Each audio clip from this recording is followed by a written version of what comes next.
Bonjour à tous, chers auditeurs. Aujourd'hui, je vous emmène sur les côtes venteuses du Danemark, où une idée géniale est en train de réinventer la construction écologique. Et si les maisons de demain étaient fabriquées à partir de deux ressources naturelles infinies, les algues marines et le sel? Oui, vous avez bien entendu, ces éléments souvent considérés comme anodins sont au cœur d'une véritable révolution architecturale. Tout a commencé sur l'île de Læsø, dans le nord du Danemark. Là-bas, les habitants ont depuis des siècles l'habitude de couvrir leurs toits avec des algues. Ce savoir-faire ancestral a inspiré des architectes modernes qui cherchent aujourd'hui à aller plus loin, utiliser les algues non seulement pour les toits, mais aussi pour les murs, l'isolation et même les revêtements intérieurs. Les algues possèdent des propriétés étonnantes. Elles sont naturellement résistantes au feu, aux moisissures et aux insectes. Elles sont légères, faciles à récolter et repoussent en quelques mois, ce qui en fait une ressource renouvelable par excellence.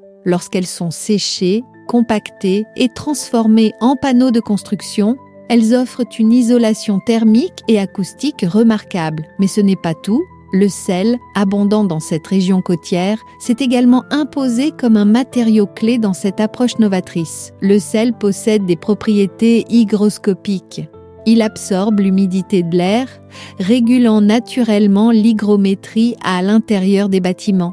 Associé aux algues, il permet de créer des murs qui respirent, contribuant à une qualité de l'air intérieur exceptionnelle.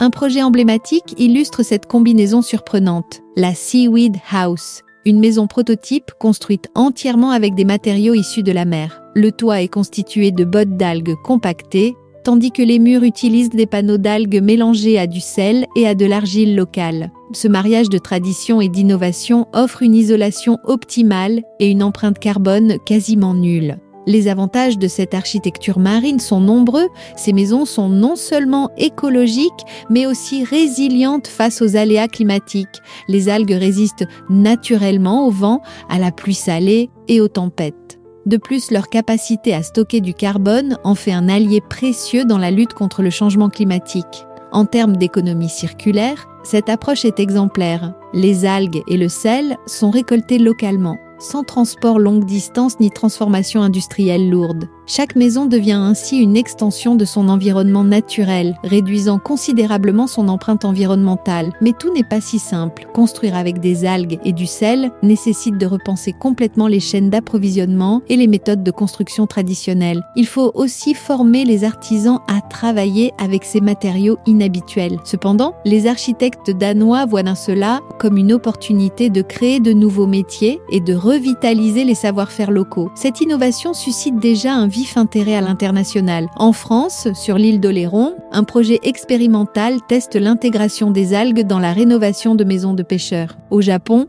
pays souvent touché par des typhons, des ingénieurs explorent de l'usage des algues comme matériaux résilients capables d'amortir les chocs en cas de tempête. Et les perspectives futures sont encore plus audacieuses. Des chercheurs envisagent de coupler ces matériaux marins avec des technologies intelligentes. Par exemple, intégrer des capteurs dans les murs d'algues pour surveiller en temps réel la qualité de l'air ou détecter d'éventuelles dégradations.